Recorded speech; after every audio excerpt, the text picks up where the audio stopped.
그리스도의 풍성하신 은혜와 사랑이 늘 함께 하시기를 바랍니다.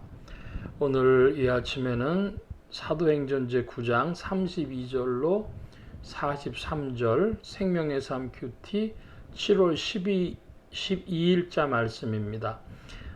32절 이하의 말씀을 봅니다.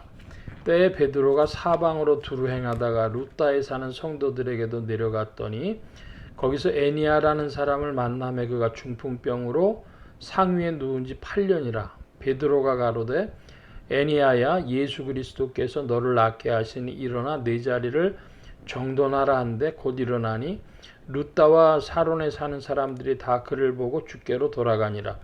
요바에 다비다라 하는 여제자가 있으니 그 이름을 번역하면 도르가라. 선행과 구제하는 일이 심히 많더니 때에 병들어 죽음에 시체를 씻어 다락에 뉘우니라. 루다가 요바에 가까운지라 제자들이 베드로가 거기 있음을 듣고 두 사람을 보내어 지체 말고 오라고 간청을 하니 베드로가 일어나 저희와 함께 가서 이르매 저희가 데리고 다락에 올라가니 모든 과부가 베드로의 곁에 서서 울며 도르가가 저희와 함께 있을 때에 지은 속옷과 겉옷을 다 내어 보이거늘 베드로가 사람을 다 내어보내고 무릎을 꿇고 기도하여 돌이켜 시체를 향하여 가로되 다비다야 일어나라 하니 그가 눈을 떠 베드로를 보고 일어나 앉는지라. 베드로가 손을 내밀어 일으키고 성도들과 과부들을 불러들여 그의 산 것을 보이니 온 요빠 사람이 알고 많이 주를 믿더라. 베드로가 요빠에 여러 날 있어 시몬이라 하는 티장의 집에서 유하니라. 사도행전 제9장 32절 이하의 말씀에 보면 베드로에 관한 이야기가 나옵니다. 왜 베드로에 관한 이야기가 나오는가? 그러면 30절까지의 말씀에 사울에 대해서, 즉 이후에 사도 바울이라 불릴 사울에 대한 이야기로 갔다가 다시 베드로의 이야기로 초점이 돌아오는 것이죠. 앵글이 바울에게 맞춰졌다 다시 베드로에게 맞춰지는 겁니다. 이렇게 왔다 갔다 하는 중에 이제 바울이 이 사도행전의 주요 등장인물이 되겠죠. 그 전에 바로 베드로에 대한 이야기가 나오는 것입니다. 32절 말씀에 보면 그 애니아라는 사람이 나옵니다. 루다에 사는 애니아, 중풍병으로 8년 동안 누워있는 애니아에게 베드로가 이야기합니다. 34절 애니아야, 예수 그리스도께서 너를 낫게 하시니 일어나 네 자리를 정돈하라 한데 곧 일어나니 그랬습니다. 사람들이 병이 낫는 몇 가지 통로를 가지고 이야기한다면 첫 번째로 그 인간의 과학을 통해 가지고 뭐 약이라든지 혹은 뭐 수술이라든지 뭐 이런 의학적인 도움을 받아서 병을 낫는 것이 일반적이죠. 그것은 꽤 옛날에도 그랬습니다. 예를 들면 인도에서의 의학은 베다 의학이라 그래가지고 허브하고 기름을 가지고 이제 사람들을 고치죠. 뭐 두통도 고치고 위장병도 고치고 등등 합니다. 이 이야기는 꽤 오래된 이야기죠. 의학이 발전을 했습니다만은 어쨌든 약이나 수술이나 이런 사람들의 과학적인 지식적 방식을 가지고 육체가 낫는 것입니다. 두 번째로는 뭐냐 그러면은 그 사람들이 중국 같으면은 기공술이라 그래가지고 기를 모아가지고 병을 고치죠. 중국에서는 그런 일들이 꽤 있었습니다.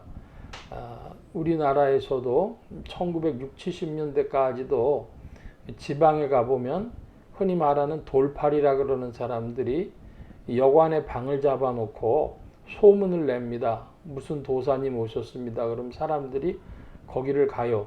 그러면은 등에다가 뭐 기를 부어 놓든지 뭐 이런 식으로 해서 돌팔이도 있었지만 아주 돌팔이면 그렇게 되겠습니까? 뭐가 좀 근거가 있겠죠. 그러니까 단전호흡을 뭐 많이 했든지 뭐 등등 해서 손바닥에서 장풍이라도 나와야 뭐가 되지 않겠습니까? 그런 방식이라든지 또 그렇지 않으면 이제 무당이나 이런 사람들이 영의 힘을 빌어서 하는 것이죠.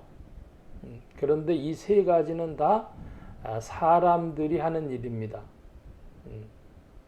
거기다가 뭐 좀 하나 더 붙인다 그러면 종교적인 것인데요. 그 불교 같은 경우는 경을 읽는다 그래요. 그래서 그 경을 쭉 읽어 나가는 중에 사람이 이제 치료가 되는 것이죠.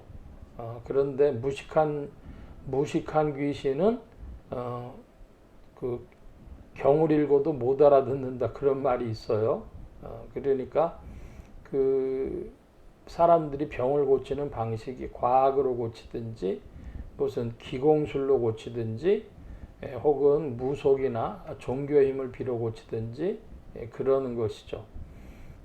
그런데 우리 기독교는 어떠냐? 복음이 보여주는 바는 어떠냐? 그러면 주 예수의 이름으로 되어지는 겁니다.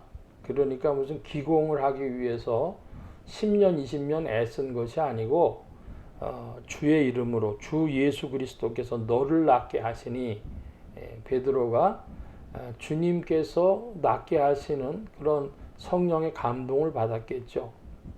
그래서 일어나 내 자리를 정돈하라 이렇게 했을 때에 8년 동안이나 드러놓 있었으면 그게 과학적으로는 설명 안 될 일이죠. 근육이 다 빠져나가고 했을 텐데 주의 능력으로 되어지는 일입니다.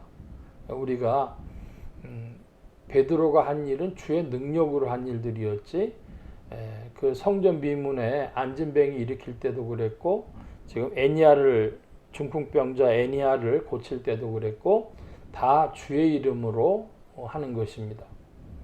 자, 그런데 이 성령의 역사가 오늘날도 동일하게 일어난다면 어떻게 되겠어요? 그 성도들이 조금 깊이 묵상해야 될 부분 뭐냐 그러면 아니 그렇다면 오늘날 복음 전도자들이 다 명령하면 지구상에는 질병이 없어야 될 것 아니겠습니까? 그런데 초대교회만큼 역사를 안 하는 거예요. 그러면 이 역사의 과정 중에서 전개 과정, 복음의 전개 과정 중에서 왜 이런 차이가 나느냐 하는 것도 질문해야 할 것입니다. 여기서 얼마 전에도 제가 좀 거론한 것 같은데 장로교의 이론은 종료 이론입니다. 성경이 완성되고 난 후에는 성령의 은사적 역사는 종료되었다. 아주 강하게 극단적으로 주장하는 것이죠. 근데 사실은 장로교 목사들도 그거 그렇게 믿는 목사들은 없어요. 왜냐하면 그 선교의 현장, 목회 현장에서는 수많은 기적들이 일어나거든요. 그런데 그것을 전면에 내세우면 어떻게 되느냐 그러면 그런 일이 안 일어나면 이상하게 사람들은 생각하는 거예요. 기적은 기적이기 때문에 기적인데 기적을 일상으로 생각을 하는 경향이 발생해 버리는 겁니다.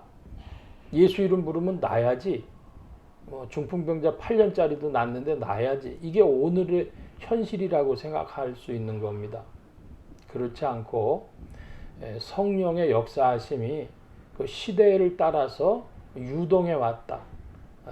전개되어 왔다. 그것을 볼 때 오늘날에는 오늘날의 방식으로 봄에는 얇은 옷을 입어야 되고 여름에는 반팔을 입어야 되고 겨울에는 두꺼운 옷을 입어야 되는 것처럼 시대를 따라 달라지는데 선교의 초기 그리고 신약 성경의 완성 그 이후에 또 교회의 전진 이런 것들 선교의 전진 이런 것들과 다 함께 어우러져서 되어집니다.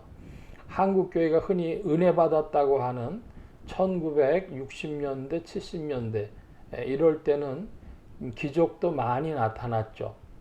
그런데 이것을 이제 부흥사라고 하는 사람들이 막 기적이 곧 일어날 것처럼 해서 80년대 90년대 부흥회를 하는데 생각처럼 말처럼 많이 일어나질 않았어요. 괜히 뻥튀기를 좀 했던 것이죠. 그러니까 오늘날에도 오늘날엔 기적이 없다고 하는 장로교 목사들도 기적이 안 일어나기 때문에 그걸 내세우는 것은 아닙니다. 신앙의 그 중심점을 찾아주기 위해서 그런 이야기들을 전면에 내세우는 것이죠. 정말로 기적이 멈췄다 그러면 믿는 사람 수가 굉장히 감소될 것입니다. 기적은 오늘날도 주 성령의 뜻을 따라 이루어지는데 오늘 우리는 어디에 초점을 맞춰야 되겠냐 하면 그리스도의 이름 그 자체, 인간의 영혼을 구원하시는, 죄인들을 구속하시는 그리스도의 이름 그 자체, 그리고 말씀으로 말미암아 성도의 영혼이 변화될 일에 초점 맞춰야 할 것입니다. 오늘날 병 고쳐지는 것이 기적이라고 하면 병원에서는 기적을 많이 일으키고 있어요. 그러니까 시대를 따라 선교의 초점이 달라지고, 그리고 주의 이름으로는 오늘도 그 권세가 나타난다 하는 것 기억해야 될 것입니다. 오늘 말씀 여기까지 보겠습니다. 기도합니다. 만복의 근원 되신 주님 함께 해 주셔서 그리스도의 복음의 역사 가운데 오늘도 전진케 해 주시고 주의 이름을 찬양하며 높이는 온 교회와 성도들 되게 하여 주옵소서. 예수 소망 교회와 온 성도들과 부족한 종도 그리스도의 이름과 함께 성령님과 함께 전진케 하여 주옵소서.